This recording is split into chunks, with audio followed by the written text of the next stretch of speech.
Oh my fucking god. What a game we just had between the Braves and the Mets to cap off a 3 game series.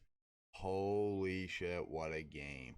I just lost my mind. Orlando Arcia just hit an absolute bomb for them to tie the ball game. For Ozzie to come out and hit a fucking 3 run bomb to walk it off. For us to win this game of a 13-10 score after being down 4 runs, for us to come back and win this, the biggest win for the Braves in a really, really long time. Probably going all the way back to that World Series win, as in like just everything, just it being so big as a whole for everything. Such like just to put the dagger in the Mets for the such a big one. But we're gonna get into this. I'm not gonna go through each inning because it was so much that happened. A 13-10 with Verlander and Strider on the mound. Nobody seen that coming. They were both really, really bad. And I will say, if anybody in the majors wants to hit Strider, literally just look at the recipe for the Mets. I'm gonna look this up really quick just because I'm curious. Um,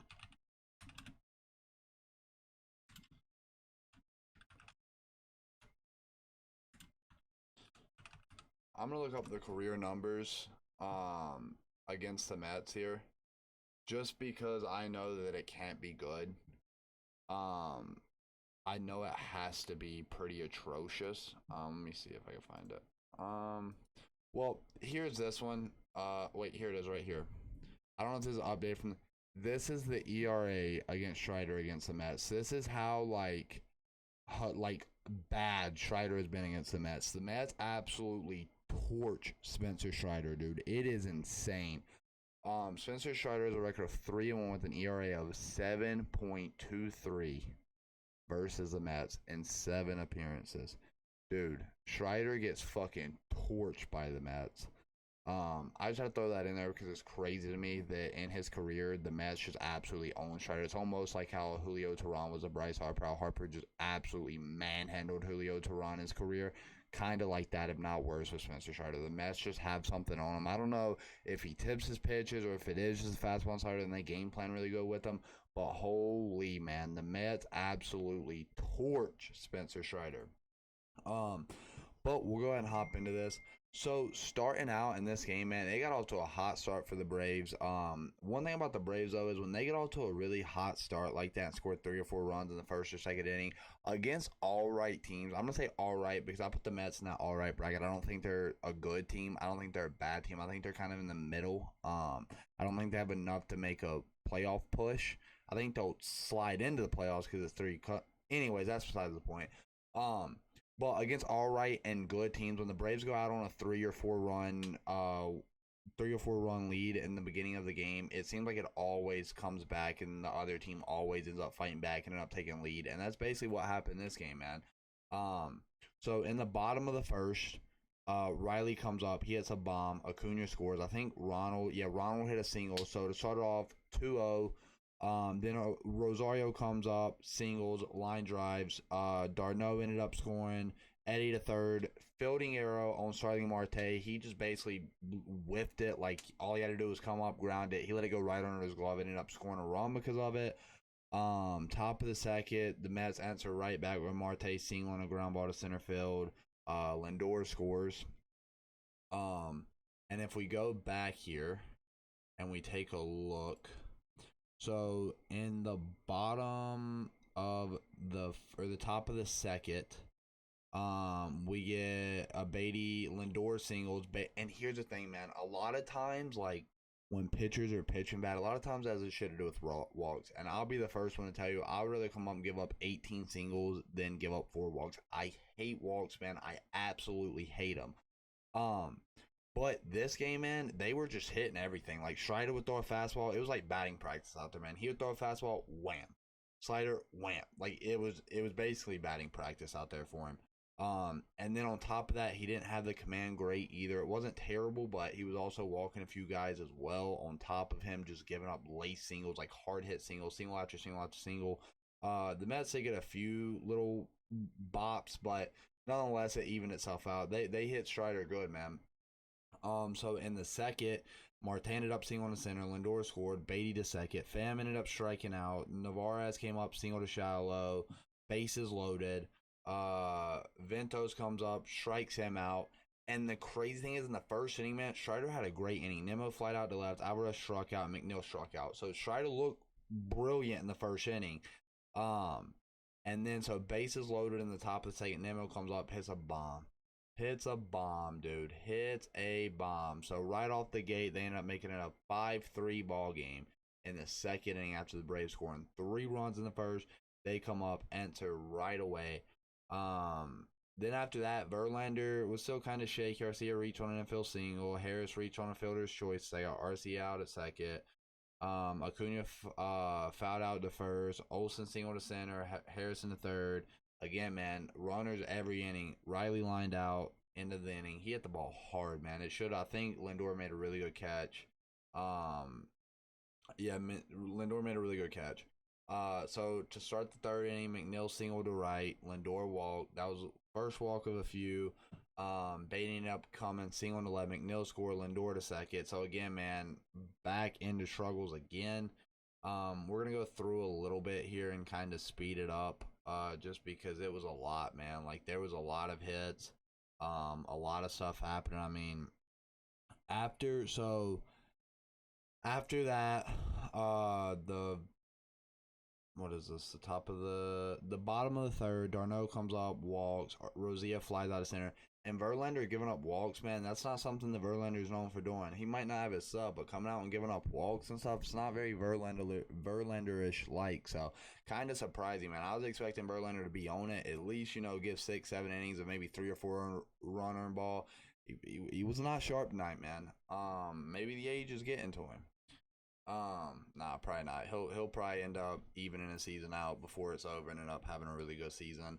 Um, but so bottom of the third, Darno walked. Rosario flied out to center. Albies walked. Darno to second. Ozuna struck out swinging. Arcia single to center. Darno scored. Albies a third. Harrison walked. That's 3 walks in 1 inning. It gets worse.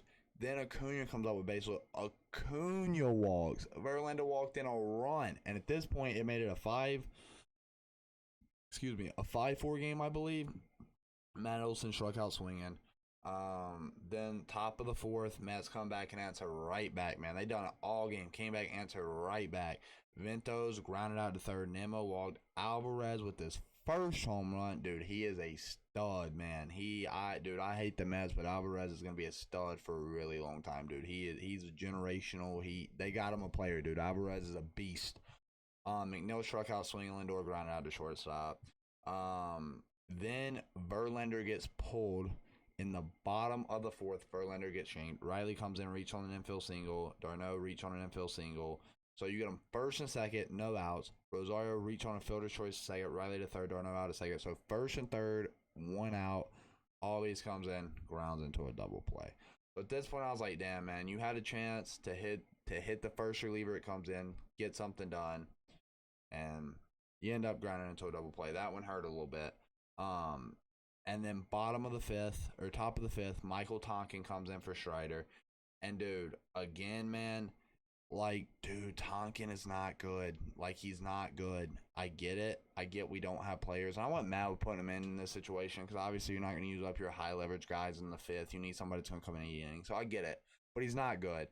He comes in, Bay strikes out looking. Marte single to right center. Found double to deep left. Marte scored.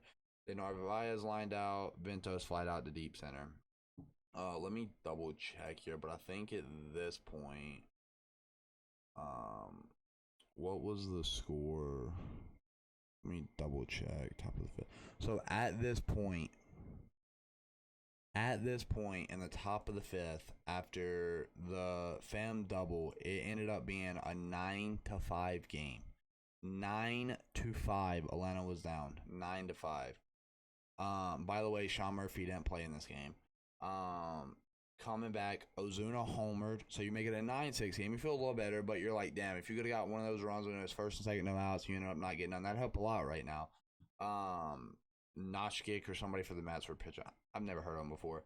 I'm gonna be completely honest. Ozuna comes up, homers. Arcia flat out to deep center. Harrison double to deep left. Jeff Brigham relieved Steven. Jeff Brigham came in. Cunha popped out a second. Olsen flat out to left. So you get one run back there. So you make it a 9-6 game. Michael Tompkins still in. Nemo grounded out to first. Alvarez with his second home run of the night. Dude's a stud. So that makes it a 10-6 game. McNeil singles to right center. Lindor single to right. McNeil to second.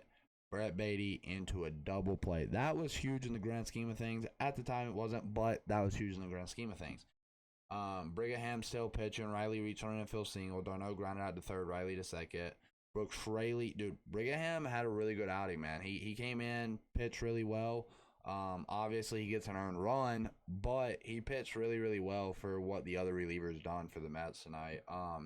Eddie Rosario comes in, singles to center. Riley scores, makes it a 10-7 game. In the bottom of the sixth, Albies flies out to right. Ozuna flies out to left. Joe Jimenez comes in. I was like, oh boy, fucking Joe Jimenez. I was scared about this. Comes in, Marte flight out to right, Pham ground out to shortstop, Narvaez struck out. The only clean inning of the game for the Braves, or at least to that point, was Joe Jimenez. So, they didn't let him score any more runs. Brooke Raley came in, Arcia flight out to center, Harrison single to center, Drew Smith came in, Arcia grounded out into double play. So I was like, damn, man, Acuna coming in, grounding in double play. That one, I was like, it's probably over, man. It's probably over. 10-7, I thought, yeah, it's probably over. We had a few chances we squandered. So in the eighth inning, you get Joe Jimenez still pitching. Vento struck out swinging. Nemo struck out swinging. Alvarez walked. McNeil lined out to center. So honestly, man, Joe Jimenez he didn't play bad tonight, man. I'm not mad with how he performed. Since he done so good, obviously put him back into some more situations. Obviously, I think he went on the 10-day IL or 15-day IL or something the last week or two, so he just came back. But it's good to see him get back in there and actually pitch well. He could be huge down the stretch if he comes out and pitch like he did in spring training at the very beginning of the season. So bottom of the eighth, Drew Smith comes back in. Olsen grounds out to third. Riley singles to center. And this is the turning point. Darno with an absolute bomb down the left field pole line. Makes it a 9-10 game. A whole new ball game. And at that point, everybody was on Twitter chirping, like, who's going to walk it off for the Braves? At that point, it got real, real scary for the Mets. You end up blowing a 10-6 lead, making it a 10-9 game in the bottom of the eighth, right?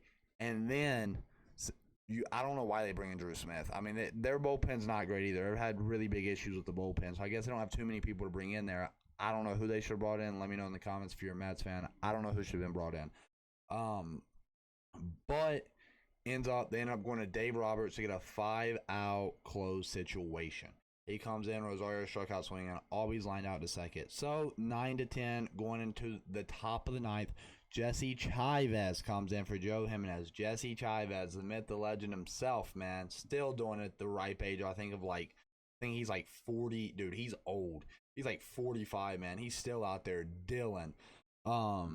But Lindor comes out, flies out to center, good start. Brett Beatty walked. Marte singled to deep right. I was like, oh, fuck, here we go again. You come back 10-9. The Mets have every time we've came back, the Mets have punched us right back in the face and kind of gathered back momentum and kind of took back over. So I was like, oh, here it comes again. Beatty walked. Marte singled to deep right, so first and second.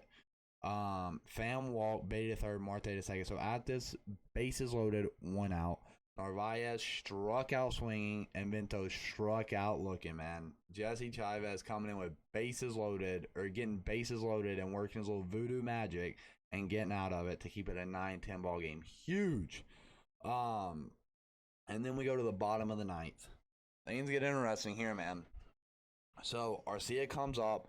By the way, this was probably his best at bat of the year. It was like the pitches that he took. Dave Roberts threw 2 sliders. It was absolute beautiful pitches that even up in the commentators, like, that was it. That should have been the third out. That should have been the first out right there. That should have been the third strike. It was an absolute beautiful pitch from Dave Roberts, but Ozuna just looked at it. It ended up working a 3-2. It's about 3 or 4 inches on the inside plate on him, and they called it a strike. Not even close. Like the catcher, Alvarez was set up on the right side of the plate. It ended up coming, like, Alvarez ended up jerking his glove all the way across the plate over the left field. So even if it was close, it's not even where he set up. Alvarez had to jerk it, rung him up on it. Should have been a walk, rung him up on it. I was pretty pissed at that at the point. But then Orlando Arcia comes up, strike looking, ball, foul, ball. So a 3-2 count. Bow, fucking moonshot from Arcia to tie the ball game. 10-10. 10-10. Tie ball game, baby. Tie ball game. Let me see. I thought, trying to think. No, never mind. And then Mike Harris comes up, strikes out swinging Acuna, singles a shallow left. Matt Olson comes up, ball in play. He ended up, I think, popping it up down the baseline or something. I can't remember what happened, but Matt Olson ended up popping it up. I think it was a foul tip, I believe. Strikeout. So then, so we go to the top of the 10th in a tie ball game where the Mets were up 10-6, 10-6, and we end up going to extras at 10-10. So they bring in Raciel Iglesias. At this point, like they said in the booth, by the way, it was like Chipper. They had Chipper, John Smoltz, Tom Glavine, and Jeff Francoeur all in the booth. Very, very entertaining commentator. Very, very entertaining tonight. I'm going to be completely honest. I'm not a fan of Tom Glavine, and I'm not a fan of John Smoltz at all. But tonight, with all four of them in the booth, it was really, really well. I love Francoeur. I love Chipper, but Tom Glavine and John Smoltz in the booth, especially John Smoltz. I hate John Smoltz in the booth, man, when he's calling Braves games. Tonight, since it was all four, he was a little biased. It was good. It was really entertaining. But anyways, Iglesias comes in. Nimmo lined out a second. Alvarez struck out swinging. McNeil struck out swinging. Dude, Raciel came out with a plan, dude, and he executed that to perfection, man. So then we go to the bottom of the 10th.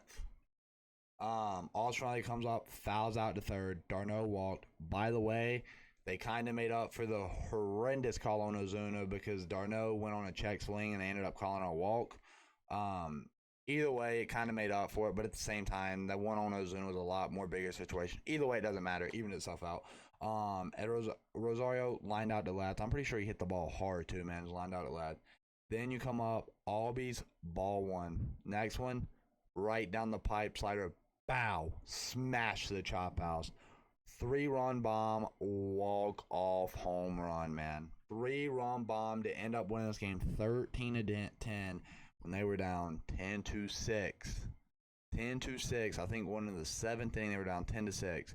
And the crazy thing is, that was the first time in 188 games the Mets have been up after the 8th inning and lost a ball game. 188 games when the Mets were leading the way after 8 innings. They won 188 times, I believe that was the stat, which is just bonkers, man. And the fact that the Mets led every game by 3-3. They led the first game by 3, second game by 3, and then the third game by 4. And the Braves ended up winning all of them to sweep the Mets in the series and also go up 8.5 games on the Mets on the year, man. That was a dagger to the Mets. You can put it any way you want, but going up, that was a win that if you're the Mets, you got to have. You got to salvage a series. You got to get at least one in that series, especially when you're up in every game by 3. And then the last game, you're up by 4, and you end up losing 10-13. That one's going to sting the Mets. Maybe they take the momentum from where they've had it farther in, but it's just something where that one right there, it almost like puts it like, okay, well, we know we're not going for the division anymore. We're going for a wild card. Obviously, they're going to not put it like that and probably not play it like that, but inside of their heads, that's how they're thinking right now. They're like, okay, the Braves, we're probably not catching them this year. We have so many holes that even when, we do make trade deadlines and stuff like that, the Braves are going to get better. So it's a lot to go into it, but that's besides the point. Let's go ahead and look at the box score for tonight.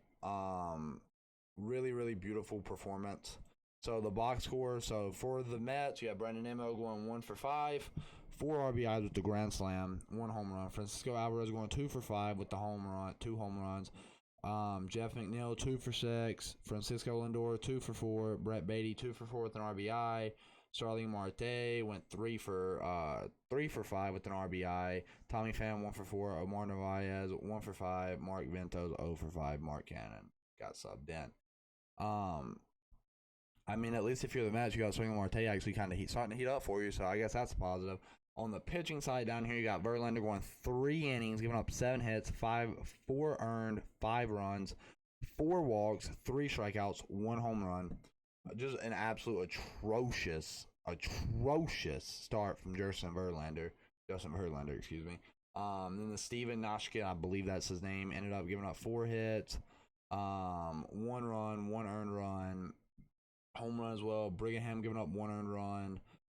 Brooks Raley came in, shut him down. Didn't shut him down. Gave up 2 hits, but he got the job done. Drew Smith came up, 1 inning, 2 earned runs. Dave Roberts, 1 2/3 innings, 1 earned run, and then Tommy Hunter coming in the top of the 10th or the bottom of the 10th, give up that bomb to Ozzie Albies to give up 3 earned runs.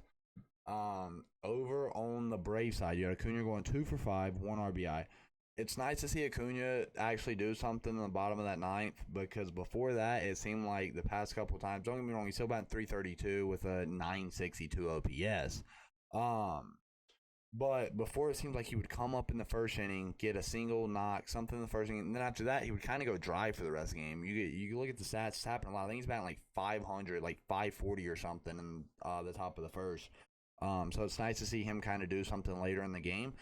I'm not ragging on him or anything. Again, he's batting 332 with a 962 OPS. He is nowhere near any concerns whatsoever, but it is nice to see him get a couple hit later in the late game. Matt Olson going 1 for 6. Austin Riley going 4 for 6 with one really hard hit ball that should have been 5 for 6, and then the one I think he struck out. But again, 4 for 6 with 2 RBIs and a home run. Just Austin Riley is so back. It's incredible, man. Obviously, he was struggling to start the season a little bit, but he's kind of raised his average all the way back up to 281 with an 817 OPS. I think at one point he was down to like 240, so he's really went on a really hot run so far this month, or last month going into this month, so really nice to see. Darno got to start over Sean Murphy going 3 for 4 with that big bomb with the two-run shot. Eddie Rosario 2 for 6 with the RBI. Ozzie Albies 1 for 5 with the big home run. Marcell Ozuna going 1 for 5 with the home run. Arcia going 3 for 5 with the home run. And also an RBI as well. And then Michael Harris going 2 for 4. So nice to see Michael Harris get in on the play, get another couple hits, kind of get him transitioned back, because if you can Marcell Ozuna, the way that he's playing this year right now, Orlando Arcia is probably an all-star caliber player. If he didn't miss the game that he did, then he's probably first ballot. He's probably leading for the all-star. I mean, he's batting 326 on the year. Like, Arcia has been consistent. He's given good bats. He's been probably he's been, not the still because we didn't sign him this season, but he's been one of the best shortstops in baseball so far this year. And you're basically paying him nothing. So to get Ozuna, Arcia, and Michael Harris all going for the 7, 8, and 9 down at the bottom, that will, if they get that is by far the best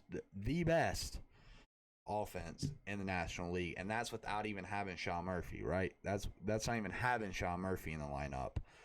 So getting that 7, 8, 9, getting them going is gonna be a different breed of Braves baseball that I don't think we've ever seen, or not ever, but we haven't seen it in a really, really long time. This is the best Braves team I think I've ever seen, in this fan of my lifetime, anyways.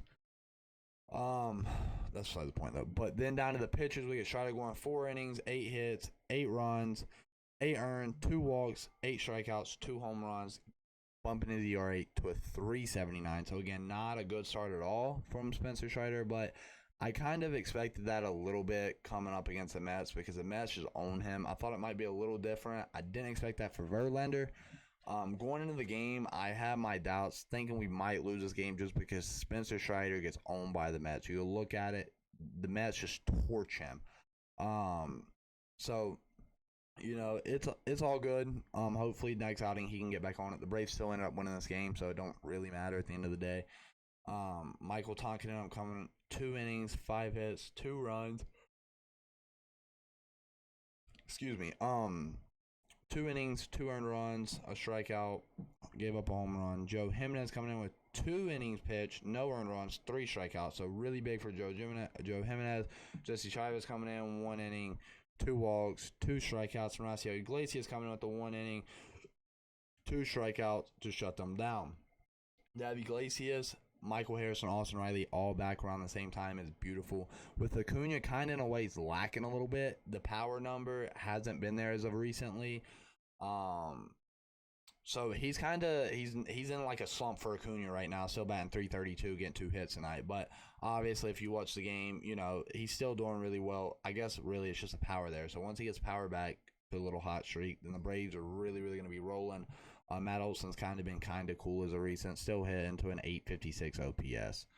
As you don't know, batting average don't mean shit now. But man, that was a beautiful game from the Braves. You gotta love it for them to be able to battle back all game.